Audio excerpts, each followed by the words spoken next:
Hello everyone, welcome to electrical department. आज के इस सेशन में हम electrical design drawing and estimating subject जो कि इलेक्ट्रिकल 6 सेमेस्टर के लिए है उसका हम पेपर देखेंगे 2022 का।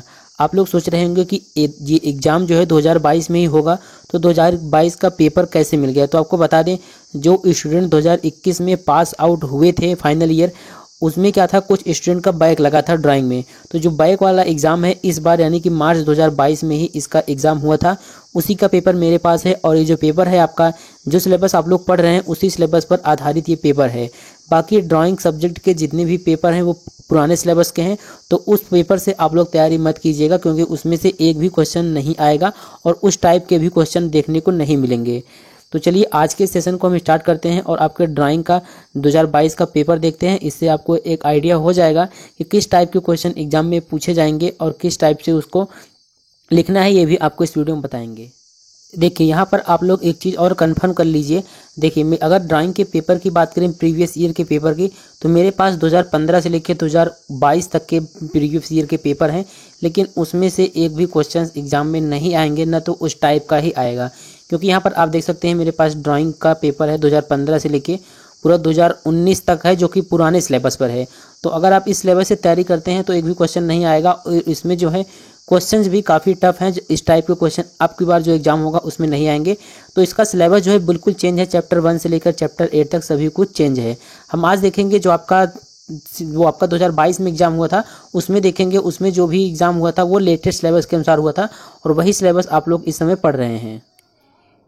सबसे पहले आप लोगों को ये दिखा देते हैं कि ये जो आपको पेपर हम दिखा रहे हैं ये 2022 का है। नहीं तो कुछ लोग कमेंट में कहेंगे कि ये 2022 में कैसे एग्ज़ाम हो गया, जबकि 2022 में इवेंट सेमेस्टर का एग्ज़ाम हुआ था।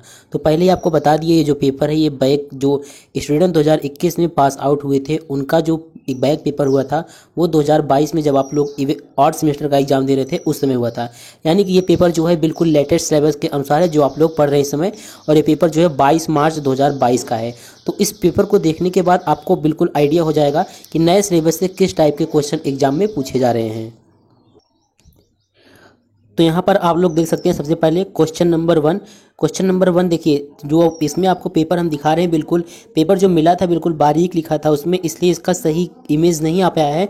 तो सभी क्वेश्चन को हम आपको पढ़कर बता देंगे कि क्वेश्चन क्या है, साथ ही ये बता देंगे कि जो क्वेश्चन है वो आपके जो सिलेबस है उसके किस चैप्टर से लिया गया है। तो यहाँ पर देखिए पहला क्वेश्चन किस टाइप से आया है, और जो इसमें प्रत्येक क्वेश्चन है आपको बता दें 7.5 नंबर का एक क्वेश्चन है। और वीडियो के स्टार्ट में ही आपको बता दे रहे हैं कि जब आप ड्राइंग का एग्ज़ाम देने जाएंगे तो आपको 2 कॉपी मिलता है, एक मिलता है ड्राइंग शीट और एक मिलता है आपको थ्योरी लिखने के लिए। तो दोनों ही आपको मिलता है, इसलिए इसमें आप देखिए थ्योरी और ड्राइंग दोनों ही आता है। तो देखिए क्वेश्चन 1 देखिए आप लोग, क्वेश्चन 1 में क्या करा है, एक कमरे और एक बरामदे के लिए विद्युत वायरिंग की व्यवस्था की गई है जिसका प्लान नीचे दिया गया है। यहाँ पर एक इमेज दिया गया है, एक कमरा है और एक बरामदा है, इसमें विद्युत वायरिंग दिया गया है। अब देखिए इस डायग्राम से क्या पूछा जा रहा है आगे। फिर देखिए इसी क्वेश्चन में करा है कि एक उपयुक्त वायरिंग का सुझाव दें और प्रत्येक पॉइंट पर सप्लाई पथ के साथ ऊर्जा मीटर, मुख्य स्विच बोर्ड और विद्युत पॉइंट का स्थान दिखाकर इंस्टॉलेशन प्लान बनाएं। इसके लिए वायरिंग डायग्राम बनाएं, प्रत्येक आइटम के स्पेसिफिकेशन के साथ सामग्री की एक सूची तैयार करें और अनुसानित कॉस्ट का भी अनुमान लगाएं यदि इस वायरिंग स्थापना के लिए निम्नलिखित भार प्रस्तावित है। कमरे के लिए देखिए एक लैंप, एक फ्लोरेसेंट ट्यूब, एक पंखा और एक 5 एम्पियर का सॉकेट। और बरामदे के लिए देखिए इसमें दिया गया 2 लैंप, एक 5 एम्पियर सॉकेट। और दिए गए वायरिंग स्थापना के लिए उपयुक्त डेटा मान लें और विभिन्न वस्तुओं और शुल्कों के उचित मूल्य लीजिए। तो यहाँ पर आपको बता दें ये क्वेश्चन जो है आपका इंटरनल वायरिंग है उससे संबंधित है। मतलब कि जो आपका, अगर आपका चैप्टर बताएं तो जो आपका चैप्टर 4 है शायद इंटरनल वायरिंग, उसी से ये क्वेश्चन लिया गया है। तो इसमें देखिए इस क्वेश्चन में, इसी क्वेश्चन पहले क्वेश्चन में 2 क्वेश्चन दिया गया है, आप दोनों में से आपको एक ही क्वेश्चन करना है। यहाँ पर आप देख सकते हैं अथवा करके दिया गया है, तो 2 ऑप्शन है आपके पास, आपको जो क्वेश्चन आता हो आप वही आपको करना है। तो देखिए इसमें देखिए दूसरे अथवा करके क्या दिया गया है, अथवा करके बोल रहा है इसमें कि नीचे दिए गए भाग अ और ब दोनों का उत्तर दीजिए। और ये क्वेश्चन भी 7.5 नंबर का है। देखिए यहाँ पर पहला क्वेश्चन है, प्लेट अर्थिंग का एक साफ सुथरा चित्र बनाएं और इस अर्थिंग के लिए आवश्यक सामग्री का अनुमान लगाएं। तो देखिए ये क्वेश्चन बहुत ही पॉपुलर क्वेश्चन है, हर बार एग्जाम में लगभग पूछा जाता है। चैप्टर 2 से है, जिसमें प्लेट अर्थिंग और पाइप अर्थिंग, यही दो अर्थिंग मेन है। इसी का डायग्राम एग्जाम में बनाने के लिए आता है। तो यहाँ पर देखिए इसमें आया भी है, प्लेट अर्थिंग का एक साफ सुथरा चित्र बनाएं और इस अर्थिंग के लिए आवश्यक सामग्री का अनुमान लगाएं। और देखिए जो आ और ब वाले में कौन सा क्वेश्चन है, ये क्वेश्चन जो है आपको बता दें चैप्टर 8 से है, इस समय जो हम अपने यूट्यूब चैनल पर पढ़ा रहे हैं आप लोगों को। देखिए निम्नलिखित उपकरण वाले 33/11 केवी सब स्टेशन का सिंगल लाइन डायग्राम बनाएं। तो जो 33x33/11 केवी का जो सिंगल सब स्टेशन होता है उसका सिंगल लाइन डायग्राम बनाना है। और साथ ही देखिए इसमें दिखा गया है 2 transformer, 3 phase 33 kV/11 kV, 1 MVA delta star connection और एक 33 kV का इनकमिंग लाइन, एक 33 kV का बस बार और 2 सेक्शन के साथ एक 11 kV सेक्शनलाइज्ड बस बार। प्रत्येक सेक्शन में 3 11 kV आउटगोइंग लाइनें हैं। प्रत्येक सेक्शन के ट्रांसफार्मर द्वारा सप्लाई दी जाती है। और फिर यहाँ पर देखिए क्या करा है कि सिंगल लाइन डायग्राम में circuit breaker, isolator, CT, PT और लाइटिंग अरेस्टर को दिखाएं। तो ये क्वेश्चन जो है आपको बता दें, जो आपका चैप्टर नंबर 8 आप कह सकते हैं, चैप्टर नंबर 8 से ही लिया गया है ये, जिसमें आपको 33/11 केवी का सब स्टेशन का सिंगल लाइन डायग्राम बनाना है। और ध्यान दीजिएगा सिंगल लाइन डायग्राम बनाने के साथ साथ उसमें आपको यही जो मैटर दिया गया है इसमें कि 2 ट्रांसफार्मर दिखाना है, एक इनकमिंग लाइन, जो यहाँ पर दिए गए हैं नाम इन्हीं को दिखाकर बताना है। और साथ ही सिंगल लाइन डायग्राम में आपको circuit breaker, isolator, CT, PT और लाइटनिंग अरेस्टर को भी दिखाना है। तो ये आपका क्वेश्चन नंबर 1 हुआ, जो कि 7.5 नंबर का था। दोनों में से एक क्वेश्चन आपको करना है। अब देखिए हमने क्वेश्चन नंबर 1 देख लिया, अब क्वेश्चन नंबर 2 देखते हैं। क्वेश्चन नंबर 2 देखते हैं, काफ़ी लंबा क्वेश्चन है और इसमें भी 2 ऑप्शन दिए गए हैं, मतलब कि अथवा करके दिया गया है, दोनों में से आपको एक करना है। यहाँ पर आपको इमेज में क्लियर नहीं दिख रहा होगा, इसलिए हमने अपने कॉपी पर लिख लिया है, आपको क्वेश्चन दिखाते हैं।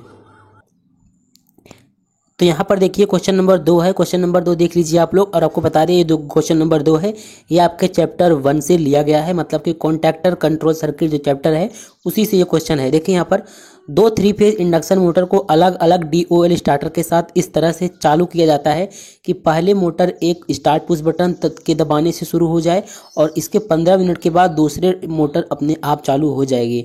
जब स्टॉप पुश बटन दबाया जाता है तो मोटर अपने आप रुक जाता है।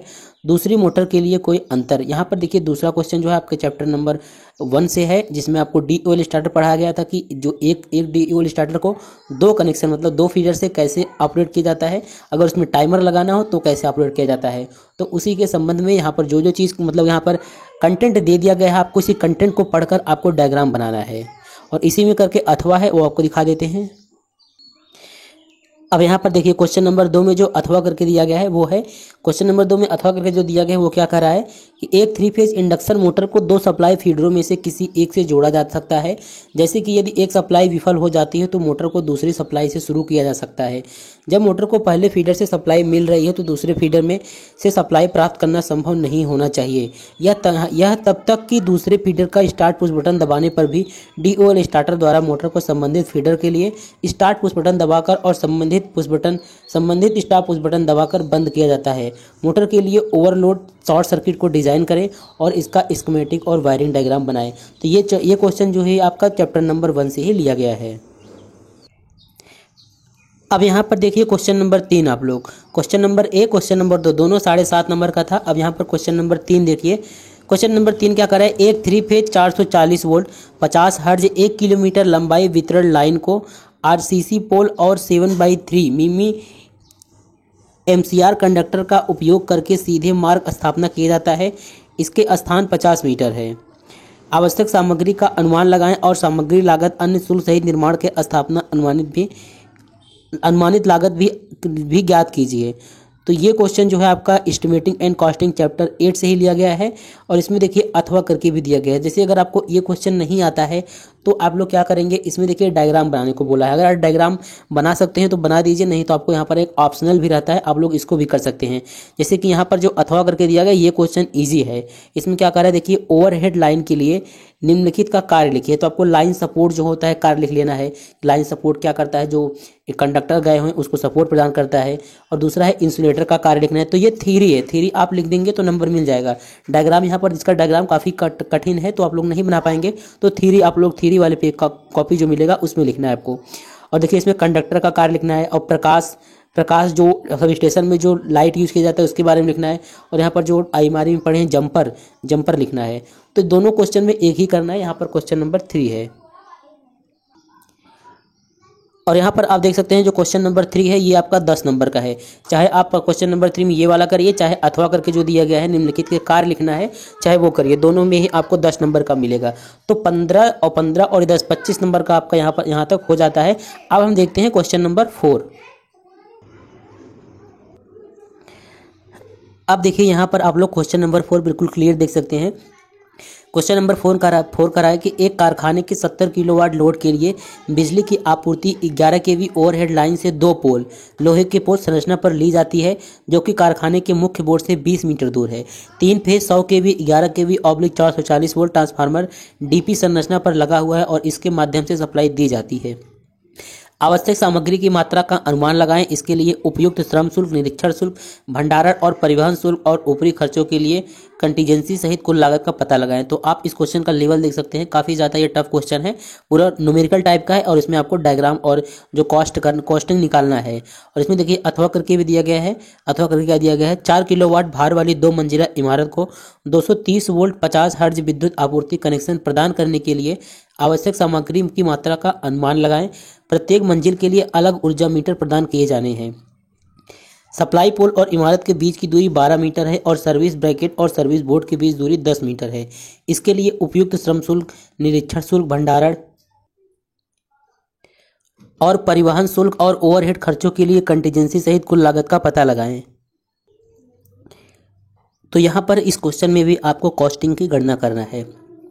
अब क्वेश्चन नंबर 5 देखिए आप लोग। एक कृषि क्षेत्र की सिंचाई के लिए एक सेट को 3 phase 440 volt 5 HP induction motor द्वारा संचालित किया जाना है।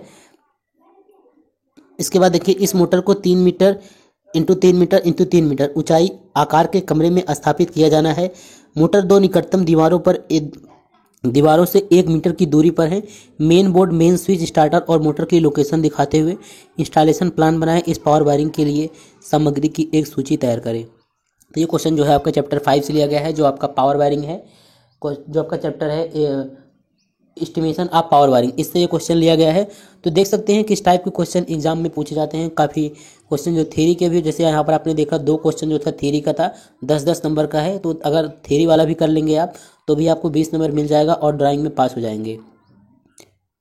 तो इसी टाइप से क्वेश्चन आता है। उम्मीद है आपको इस वीडियो को देखने के बाद थोड़ा सा आइडिया होगा कि क्वेश्चन जो होता है वो हार्ड इजी से लेके हार्ड लेवल तक होता है।